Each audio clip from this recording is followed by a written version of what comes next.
The council chamber floated in the darkness of space, a massive ring of metal and glass that orbited the dying world of Valaris Prime. Inside, 12 species sat in silence. Their faces showed fear. Their bodies trembled. They were losing the war, and everyone knew it. Counselor Thexelar stood on his platform, his insect-like body shaking as he spoke. His voice came through the translators as a series of clicks and whistles, but the meaning was clear. We have lost another system. The Kalos colonies are gone, 3 billion souls consumed by the Ravagers. Our fleets retreated before the battle even began. The other counselors said nothing. What could they say? For 3 years, the Ravager swarm had swept through their territories like a plague. World after world fell. The council had superior technology, better shields, faster ships. None of it mattered. The Ravagers kept coming, and the council kept running. In the observation deck above the chamber, Ambassador G1 watched the proceedings with dark eyes.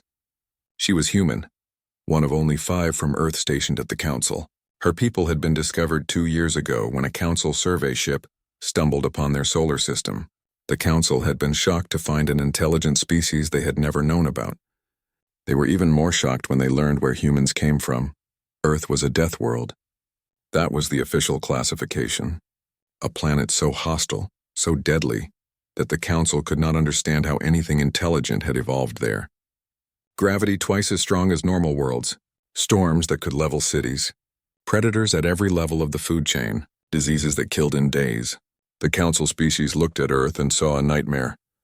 They looked at humans the same way. G1's communicator buzzed softly. She glanced down and saw a private message request from Counselor Thexelar. That was unusual. The council barely spoke to the human delegation. They were polite but distant. Afraid if G1 was honest, she accepted the call. Thexelar's face appeared on her screen, his compound eyes reflecting the dim light. "Ambassador, I must speak with you, privately, urgently." "I'm listening," G1 said, "not here. Meet me in Docking Bay 7 in 1 hour. Come alone. If the council knows I contacted you, they will remove me from my position." The call ended. G1 stood there for a moment, thinking. Then she made her way to the docking bay. The bay was empty except for a few maintenance drones. Thexelar waited by a small shuttle, his body language showing nervousness. When he saw G1, he moved closer, his voice dropping to barely a whisper. "We are dying, Ambassador. My people, all the council species. The Ravagers will not stop until we are extinct." "I've seen the reports," G1 said carefully. "Your losses are severe. You have seen numbers. Let me show you reality." Thexelar activated a holographic display. Images filled the air between them. Planets burning, ships exploding, cities being consumed by the Ravager swarm. This was the Battle of Krios Station. We had 300 ships. The Ravagers had 100. We should have won easily. The battle played out in fast motion. The council fleet opened fire from long range, their weapons bright in the darkness. The Ravagers absorbed the hits and kept coming. When they got within 50,000 kilometers, the council fleet began to retreat. Not because they were losing, because the enemy was getting close. They were still far away, G1 observed. Not by our standards. That distance is considered extremely dangerous. When one of our ships took damage, when crew members were injured, the captains ordered full retreat. We lost the station. We lost the system. We lost 17 million people who lived there. Thexelar showed more battles. The pattern was always the same. Superior council forces retreating from inferior Ravager numbers. Ships fleeing with minor damage. Crews abandoning positions when casualties occurred. We have evolved on peaceful worlds, Thexelar explained. Low gravity. No predators. Our civilizations developed without war, without violence. We learned to talk, to trade, to cooperate. We thought this made us advanced, civilized, better. And now, G1 asked, now we understand that we are children. We have no concept of sacrifice. No understanding of acceptable losses. Our people panic when violence touches them. Our commanders cannot function under stress. We have the weapons but not the warriors. Thexelar's voice became desperate. We need help. We need soldiers. We need people who know how to fight. You need humans. Yes, the council will never officially ask. They fear you almost as much as they fear the Ravagers. They call you DeathworlDers like it is a curse. But I have studied your history, your wars, your capacity for violence and sacrifice. You evolved on a world that tried to kill you every day and you survived. You thrived. You became the apex predator of your planet. G1's expression was unreadable. You want us to be your soldiers. Your attack dogs. I want you to save us, please. I am begging you on behalf of my entire species. On behalf of all the council species. We will die without help. The Ravagers will consume everything, and then they will find your Earth eventually. Help us, and you help yourselves. G1 was quiet for a long moment. Then she said, I need to show this to my government. I cannot promise anything, that is all I ask. Thank you, Ambassador. 3 days later, Captain Day-Wan stood in the briefing room of the EDS Indomitable, Earth's first deep space combat vessel. Around him sat his senior officers, all watching the same battle recordings that Thexlar had shown G1. The room was silent except for the sounds of ships exploding and alien screams. When the recordings ended, Day-Wan looked at his tactical officer. Analysis? They're terrified, sir. The council crews panic at the first sign of danger. Their doctrine is completely defensive. They have no concept of aggressive action or acceptable risk. They've never had to fight, said Commander Hana, his special operations leader. Their entire civilization is built on the idea that violence can always be avoided. They're facing an enemy that doesn't negotiate, and they don't know how to respond. Day-Wan nodded slowly. Earth Command wants our assessment. Do we help them or not? Can we afford not to? Another officer asked. If the Ravagers consume the council, they'll come for us eventually. And if we help, Hana said quietly, we become the galaxy's soldiers. We'll be the ones dying for people who fear us, who will never truly understand what we sacrifice. Day-Wan looked at the frozen image on the screen, a council ship fleeing from an enemy it could have destroyed. He thought about his world, Earth, a planet that had forged humanity in fire and blood and endless struggle. A planet that had taught them that sometimes survival meant fighting. Sometimes it meant dying. Prepare the fleet, he said. We're going to war. The Creo system was burning when Commander Hana's team arrived. 3 planets orbited the local star, and all 3 had been council colonies. Now they were battlegrounds. The council fleet held position near the 4th planet, maintaining a defensive perimeter that stretched millions of kilometers into space. They looked impressive. Hundreds of ships with gleaming hulls and powerful shields. But Hana had read the reports. She knew they were scared. Her transport shuttle docked with the Council command ship, a massive vessel named the Eternal Peace. The name almost made her laugh. There was nothing peaceful about this place. Alarms rang constantly. Crew members rushed through corridors with panic in their eyes. These people were losing and they knew it. Commander Hana, welcome. The voice came from a tall, thin alien with gray skin and 4 arms. I am Fleet Coordinator Vexnil. We are grateful for Earth's assistance. We're here to observe, Hana said. My team will stay out of your way. Of course.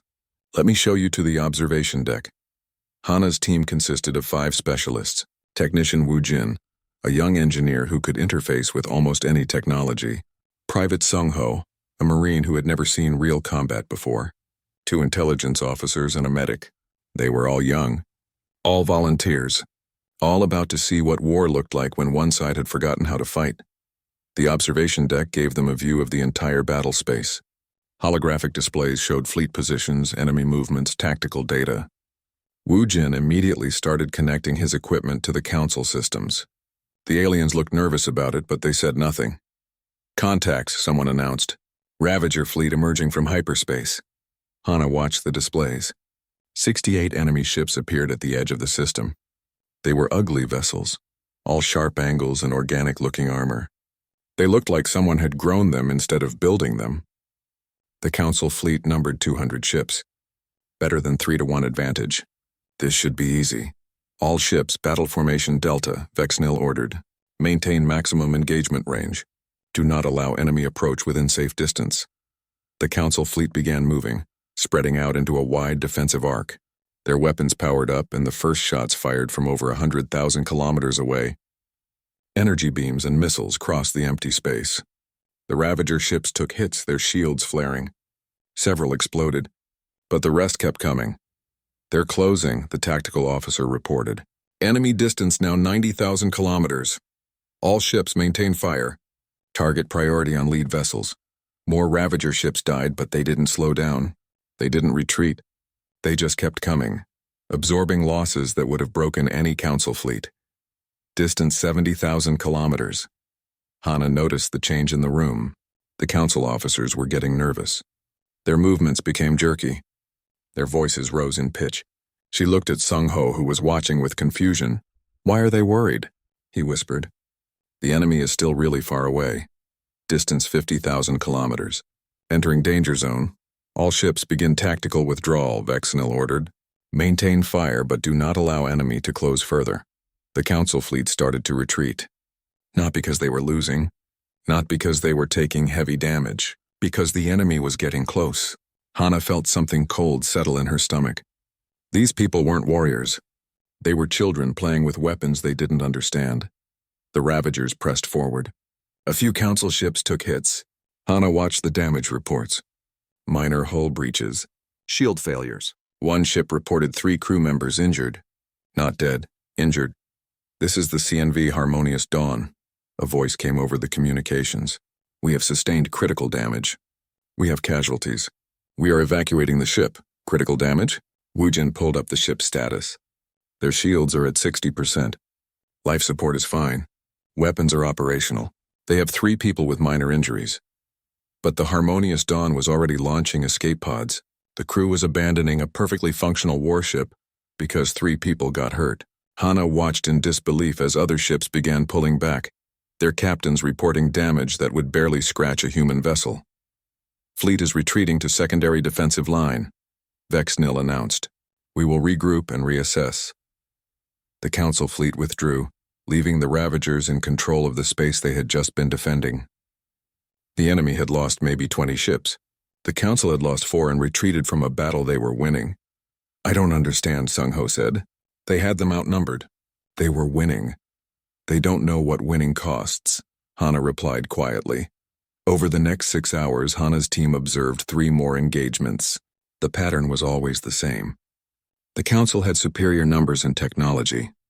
They opened fire at extreme range. The Ravagers took losses but kept coming. When they got within 50,000 kilometers, the council retreated. Every time. Wu Jin spent his time analyzing council weapons and tactics. What he found was disturbing. "Commander, their weapons are incredibly powerful. More advanced than anything we have, but they're all designed for long-range combat. They have nothing for close-quarters engagement. Their doctrine assumes the enemy will never get within visual range." "What about boarding actions?" Anna asked. "They don't have a concept for that. There's no training for ship-to-ship combat. No Marines. No breach teams. They've literally never considered that someone might try to board their ships." It got worse. The council ships were built with every comfort for the crew. Large quarters. Recreation areas. Medical facilities that looked like luxury hotels. But the armor was thin. The bulkheads were weak. These ships were designed by people who thought war was something that happened far away, with minimal risk. "They're not soldiers," Hana said to her team that night. "They're accountants with guns. They calculate acceptable risk, and any risk with casualties is unacceptable." That was when the alarm sounded. A Ravager scout ship had broken through the defensive line. It was heading straight for the Eternal Peace. The council ships were out of position, unable to intercept in time. Hana made a decision that would change everything. "Wu Jin, can you get our shuttle armed?" "It has basic weapons, but nothing serious. It'll have to do. Sung-ho, you're with me. Everyone else, stay here." They ran to the docking bay. The shuttle pilot tried to argue, but Hana pulled rank. Minutes later, they were in space, accelerating toward the incoming Ravager scout. "What's the plan?" Sung-ho asked, checking his rifle. "We get close. We show these people what close combat looks like." The Ravager ship spotted them and changed course, probably thinking the tiny shuttle was an easy target. It was right. The shuttle's shields barely held as the enemy opened fire. But Hana didn't run. She flew straight at them, closing the distance to less than a kilometer, then 500 meters. Then she matched their velocity and attached to their hull with magnetic clamps. "Cutting torch," she ordered. It took 2 minutes to breach the hull. Then Hana and Sung-ho were inside the enemy ship, weapons ready. The Ravagers weren't expecting boarders. Why would they? Nobody in this galaxy fought that way. The close-quarters battle lasted 8 minutes. When it was over, the Ravager scout was dead in space and Hana's team had eliminated its crew. They returned to the Eternal Peace to find chaos. The council officers were staring at them like they were ghosts. Or monsters, You boarded their ship, Vexnil said, his voice shaking. You went inside and fought them in melee range. That's insane.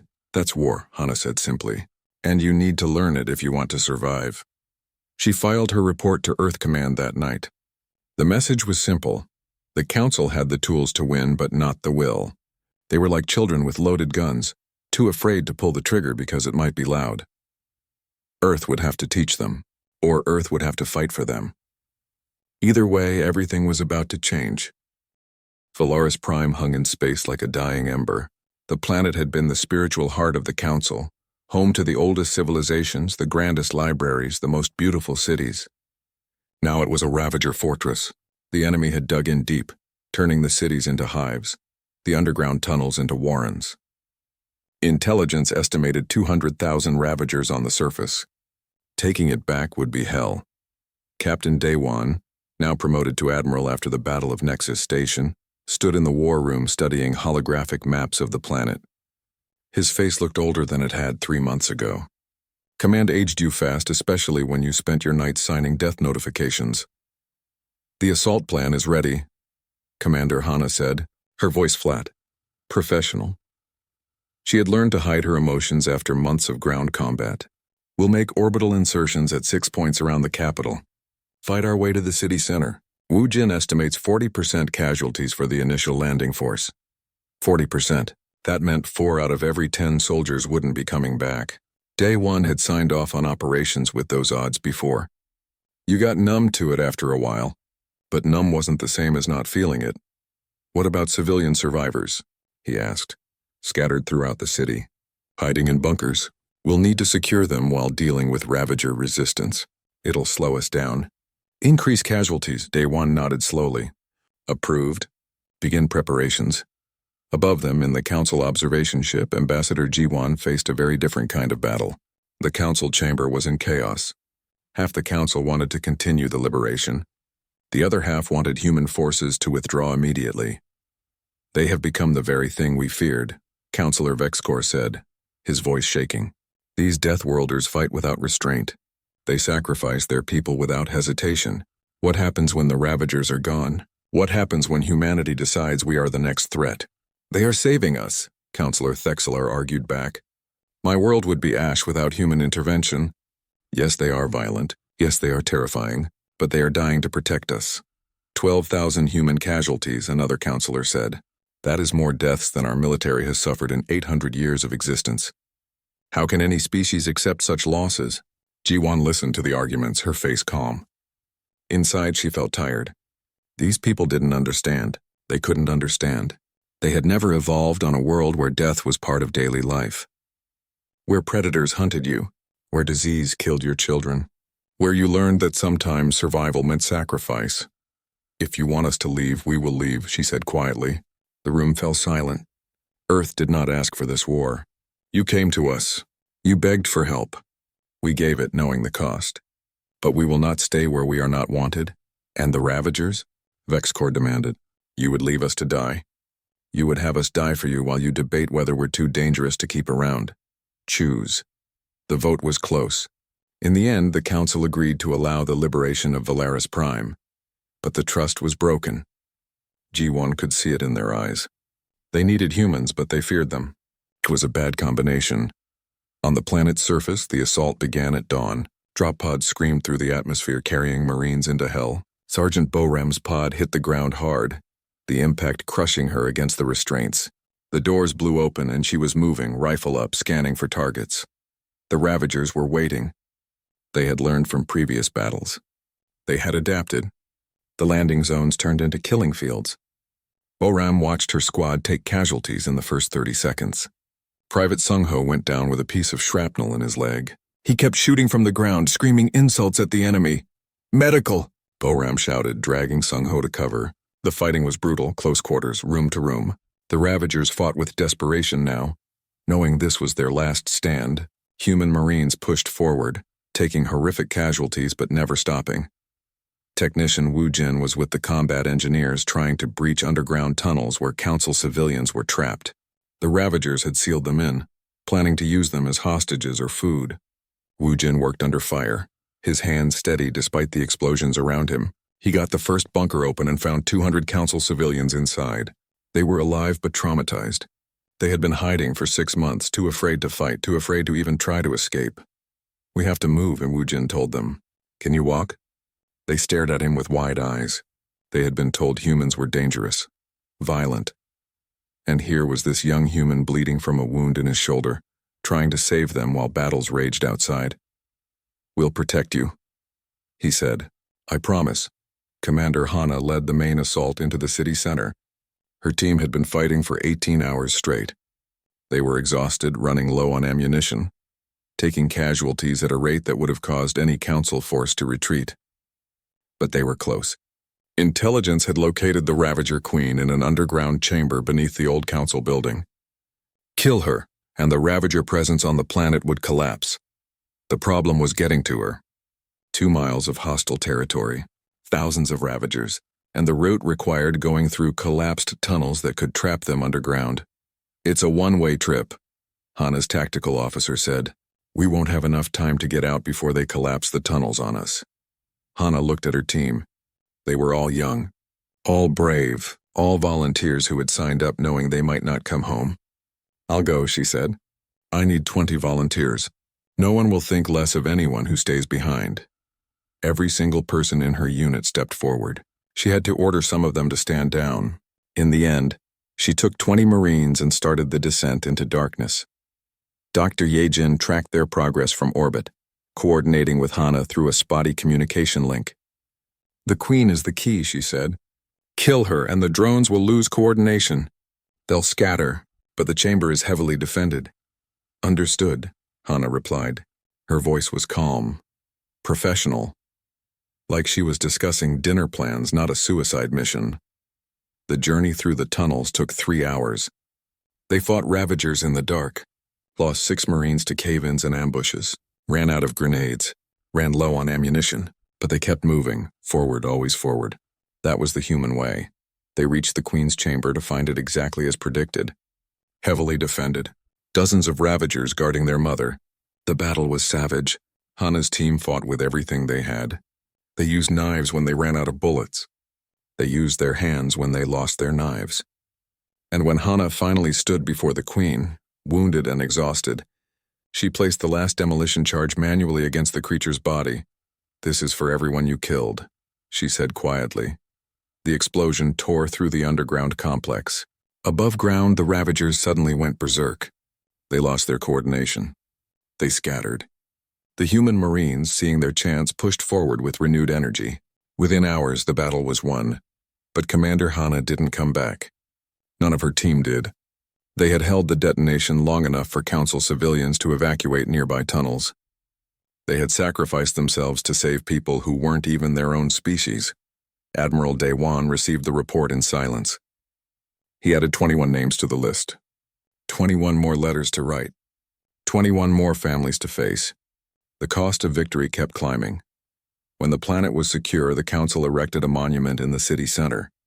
They carved the names of all the humans who had died liberating Valaris Prime. 4,237 names. Councillor Thexelar gave a speech about sacrifice and gratitude. Daewon stood at the monument and felt nothing but tired.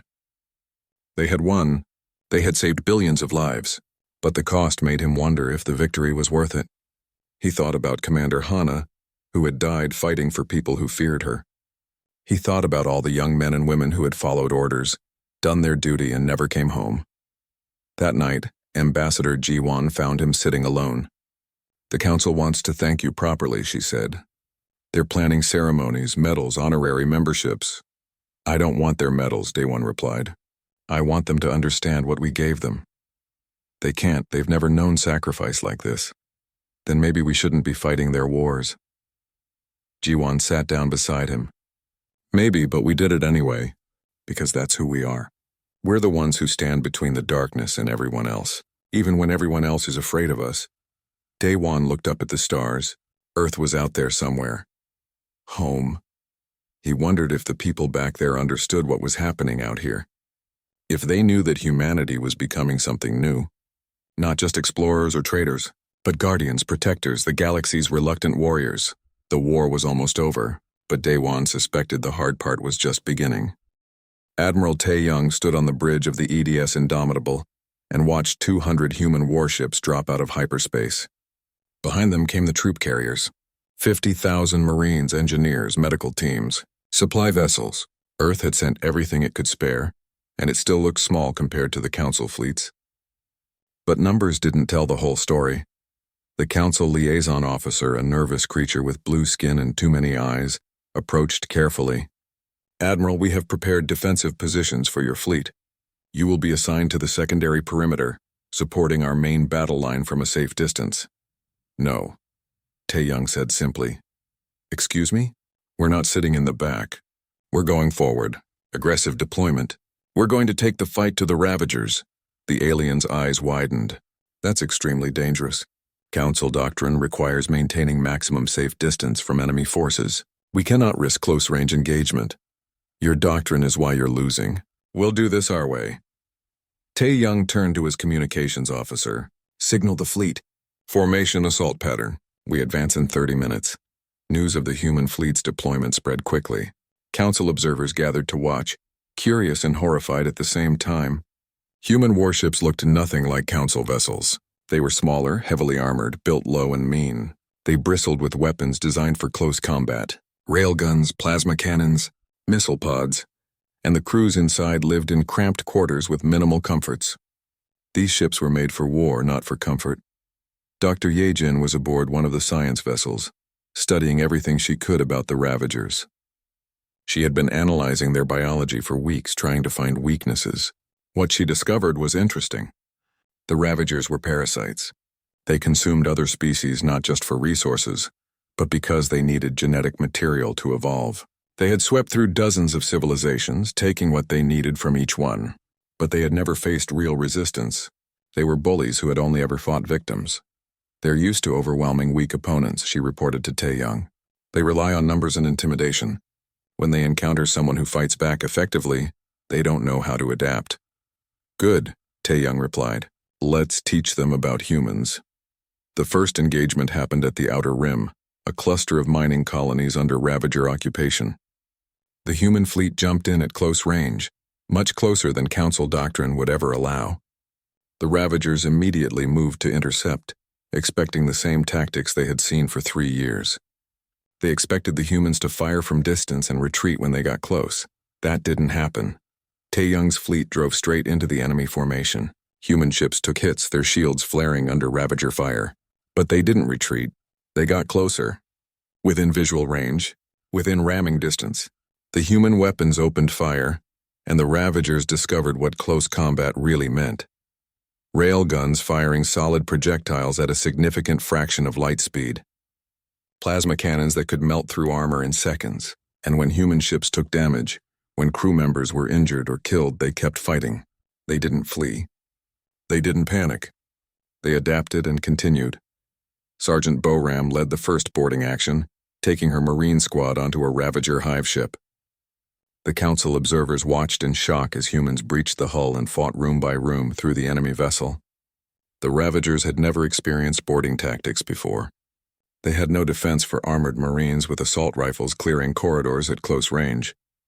Boram's squad reached the ship's core and planted demolition charges. They escaped just before the entire vessel tore itself apart from the inside. "This is how we fight," Boram reported, her voice calm despite the chaos around her. "We get close. We get dirty. We win." Over the next 2 months, human forces reclaimed 3 star systems. The Ravagers began to retreat, something Council observers had never seen them do before. Dr. Yejin noticed the change in enemy behavior.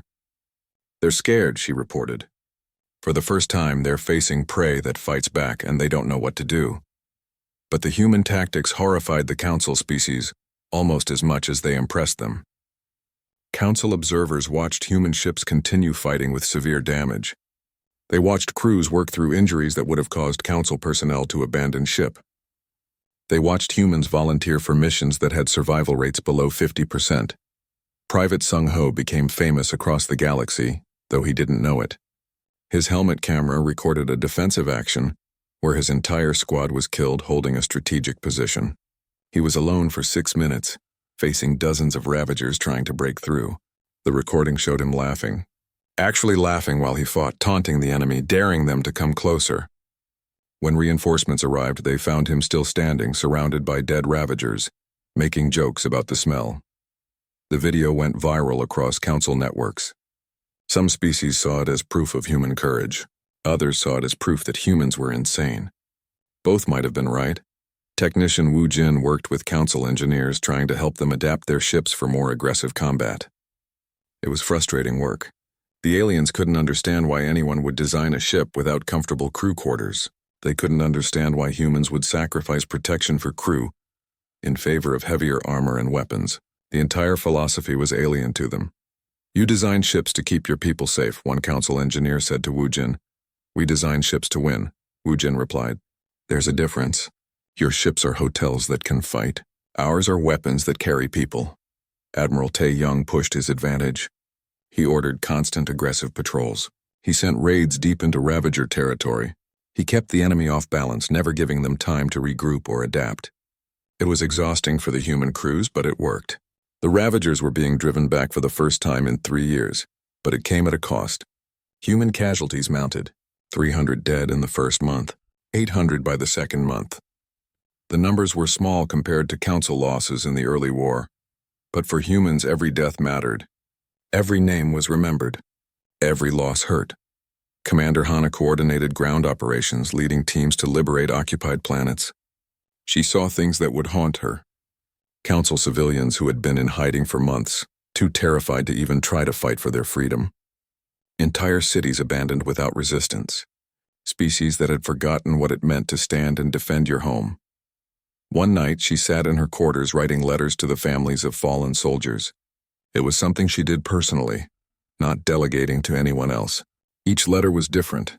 Each one tried to explain why their son or daughter had died protecting aliens who feared them. It was the hardest part of her job. Captain Daewon visited her, seeing the exhaustion in her eyes. "Are we doing the right thing?" Hana asked him. "We're dying for people who see us as monsters. We're dying for people who can't defend themselves," Daewon replied. "That's what soldiers do. That's who we are." The turning point came at the Battle of Nexus Station. The Ravagers committed their entire remaining fleet, over 300 ships, in a desperate attempt to break the human advance. Tae-young met them with everything he had. The battle lasted 14 hours. It was brutal, savage, the kind of fight where both sides knew only one would survive. Human ships formed a wall of steel and fire. When shields failed, armor held. When armor failed, crews sealed breaches and kept fighting. When ships were crippled, their crews evacuated to other vessels and continued the battle. The Ravagers threw everything at them, but humans had been forged in Earth's crucible. They knew how to take punishment. They knew how to endure. When it was over, the Ravagers were broken. Their fleet scattered, their momentum destroyed. They had lost more ships in one battle than in the previous 3 years combined. And the humans, despite losing 30 ships and 4,000 crew, held the field. Council observers sent reports back home. Reports about the DeathworlDers who fought like demons, who refused to quit, who turned the tide of a war that everyone had thought was lost. The reports were filled with awe and terror in equal measure. Earth had proven what it could do. The galaxy would never see humans the same way again. 6 months after the liberation of Valaris Prime, the war was over. The Ravager swarm, which had seemed unstoppable for 3 years, was broken. Their remaining forces had surrendered when they realized they were facing an enemy that would never quit, never negotiate, never show mercy to those who showed none. For the first time in their existence as a species, the Ravagers had encountered prey that bit back hard enough to make them afraid. The final casualty count was posted across all human ships: 18,000 dead, 35,000 wounded. For the Council species, these numbers were incomprehensible. They represented more military deaths than the entire Council had suffered in 1,000 years of civilization. For humans, it was the price of victory. Heavy, painful, but necessary.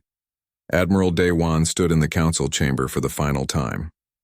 The room was different now, no longer filled with panic and desperation. Now it held something else: relief, gratitude, and underneath it all, fear. The Council had asked humans to save them, and humans had done exactly that. Now they had to figure out what to do with the DeathworlDers in their midst. Councillor Thexelar spoke first. On behalf of all Council species, we offer our deepest gratitude to humanity. You saved us when we could not save ourselves. The monuments on our worlds will remember your sacrifice for generations. We offer Earth full membership in the Galactic Council, Counselor Vexnil added, with all rights and privileges, and we request that humanity establish the galaxy's first military academy. We need to learn from you, to understand how you fight, how you lead, how you survive. There it was, the real request. Teach us to be like you. Teach us to fight. The Council wanted the benefits of human protection without being human themselves. D1 wasn't sure it would work, but that wasn't his decision to make. I will bring your offer to Earth, he said simply. But understand something. We didn't fight because we love war. We fought because we love what we protect. That's the difference. You can teach tactics and strategy, but you can't teach someone to value life enough to die for it. That comes from somewhere deeper. Back on Earth, the debate raged. News of the war had reached home, and public opinion was divided. Some people were proud that humanity had saved the galaxy. Others were angry that so many had died for aliens who feared them. Still others worried about what would happen if humans became the galaxy's permanent military force. Would they be protectors or conquerors? The line was thinner than anyone wanted to admit. Private Sung Ho returned home to Seoul. His leg had healed, but he walked with a slight limp. His family welcomed him as a hero, but he felt like a stranger in his own home. How could he explain what he had seen? How could he make them understand what it felt like to fight in alien tunnels, to watch friends die, to become famous across the galaxy for laughing in the face of death? What was it like? His younger brother asked one night, eyes wide with curiosity. Sung Ho was quiet for a long moment. It was necessary, he finally said. That's all. Someone had to do it, and we were the ones who could. But at night, he dreamed of the battles. He woke up reaching for a rifle that wasn't there. After 2 weeks at home, he signed up for another tour. His family didn't understand. How could they? They had never stood on the edge and decided that standing was worth the cost. Technician Wu Jin didn't come home. He stayed in space, working with Council engineers to rebuild their worlds. The Council civilians he had saved on Valaris Prime had asked him to stay, to help them understand humanity. He found he liked the work. Liked being a bridge between two very different ways of thinking. One day, a young Council engineer asked him, "Why do humans build their ships so uncomfortable? Why sacrifice crew welfare for combat effectiveness?" Wu Jin thought about it. "Because we know that comfort doesn't matter if you're dead. We learned that on Earth. We learned that survival comes first, comfort comes later. You evolved differently. You learned cooperation and peace. We learned struggle and sacrifice. Neither way is wrong. They're just different answers to different worlds." But he noticed something troubling. The Council species were starting to study human ship designs, not to copy them, but to understand them. They were preparing even if they didn't realize it themselves, preparing for a future where they might need to fight again, and they were afraid of what learning to fight might do to them. Ambassador Jiwon spent months negotiating what became known as the Valaris Accords. The agreement was complex, but the core was simple. Humanity would help train Council defense forces, would share tactical knowledge, would provide advisors, but Earth would not maintain a permanent military presence in Council space. Humans would not become the galaxy's standing army. "We're giving you the tools," Jiwon explained to the Council. "What you do with them is your choice. But understand that learning to fight changes you. It changed us. It will change you too." The first alien military academy opened on a neutral station between Council and Earth space. Sergeant Boram, promoted after Valaris Prime, was one of the first instructors. She watched the first class of alien cadets march onto the training ground. They were terrified, excited, confused. They had no idea what they were signing up for. "Welcome," she told them. "You're here to learn how to fight, how to lead, how to make the hard decisions. But first you need to understand something. Fighting isn't about enjoying violence. It's about being willing to stand when everyone else runs. It's about protecting those who can't protect themselves. If you can't accept that, if you want to fight for glory or power, you're in the wrong place." The training was brutal by Council standards, physical conditioning that pushed bodies to their limits, tactical simulations that forced them to make life or death decisions, practice with weapons designed to kill. Boram watched them struggle, fail, get back up, and try again. Some dropped out, but others started to change, started to understand. Dr. Yejin continued her research, now focused on long-term biological effects of Earth's gravity and environment on human evolution. But she also kept monitoring deep space. Her instruments had picked up something, signals from outside known space, patterns that looked like the early warning signs of another threat. She filed her report quietly, not wanting to cause panic. But she made sure Admiral Daewon saw it. "Another war?" he asked when they met in private. "Maybe. Maybe not. But the galaxy is bigger than we thought. The Ravagers weren't the only dangerous species out there, just the first one the Council encountered. Then the Council will need to be ready. Or they'll need humans again." Daewon was silent. He thought about all the names on the monuments, all the letters he had written, all the young men and women who had died so that aliens could live. "We can't be the galaxy's soldiers forever," he said finally. "No," Yejin agreed. "But we might not have a choice. We're the ones evolution made into warriors. That's not something you can just walk away from." The story reached its conclusion at the first graduation ceremony of the Alien Military Academy. 500 Council cadets stood at attention, wearing uniforms adapted from human designs. They had completed the basic training course, learning tactics and strategy, and most importantly, learning what it meant to stand and fight. Admiral Daewon gave the graduation speech. He looked at the young aliens before him and saw hope mixed with fear. They were learning to be warriors, but they weren't human. They would never be human. They would have to find their own way. "You asked us to teach you how to fight," he said. "We've shown you tactics and weapons and strategy. But the real lesson is this: fighting is a last resort. It's what you do when every other option has failed. We don't celebrate war. We don't glorify violence. We do what's necessary to protect those we love, and then we mourn what we had to do." He paused, looking at them carefully. "You called us Deathworlders like it was an insult. We don't deny it. Earth made us hard because it had to. Every day on our world was a test of survival. We evolved to fight because we had no choice. But we learned something else too. We learned that strength means protecting the weak. That power means bearing responsibility. That being able to fight means knowing when not to." The cadets listened in silence. Some looked determined. Others looked scared. All of them looked different than they had 6 months ago. Training had changed them, given them something the Council species had never needed before: the knowledge that they could stand against darkness if they had to. After the ceremony, Boram found Sung Ho in the observation deck. He had come back for another tour, just as she knew he would. Some people couldn't leave the war behind, not because they loved it, but because they understood it in a way civilians never could. "Do you think they'll be ready?" Sung Ho asked, watching the new graduates celebrate below. "If another threat comes?" "No," Boram said honestly. "But they'll be better than they were. And maybe that's enough. We can't fight the galaxy's wars forever. Eventually they have to learn to defend themselves. And if they can't?" Boram was quiet for a long moment. Then she said, "Then we'll be there. Because that's what we do. That's who we are." On Earth, the debate about humanity's role in the galaxy continued. But out in space, on stations and ships and training grounds, humans and aliens worked together to build something new.